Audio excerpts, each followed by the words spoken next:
আলাইকুম রহমতুল্লাহ। আল্লাহ তাআলা চাইলে যে কোনো জিনিসকে আল্লাহ তাআলা যেভাবে ইচ্ছা তিনি সৃষ্টি করতে পারেন।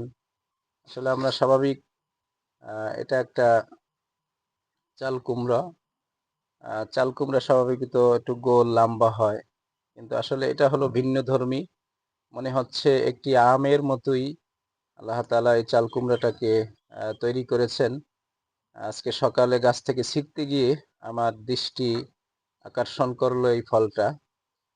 যে আসলে কত সুন্দরভাবে আল্লাহ তাআলা চাইলে যেকোনো আকৃতিতেই আল্লাহ তাআলা সৃষ্টি করতে পারেন। আল্লাহ তাআলা বলেছেন যে আমি যেভাবে যা ইচ্ছা সেভাবেই সেটা সৃষ্টি করতে পারি। কদুকে এভাবে কদুর মতোই সৃষ্টি করা তার উপরে কোনো বাধ্যতামূলক না। তিনি অন্যভাবেও সৃষ্টি করতে পারেন। সেটাই মূলত মাঝে মধ্যে দেখান।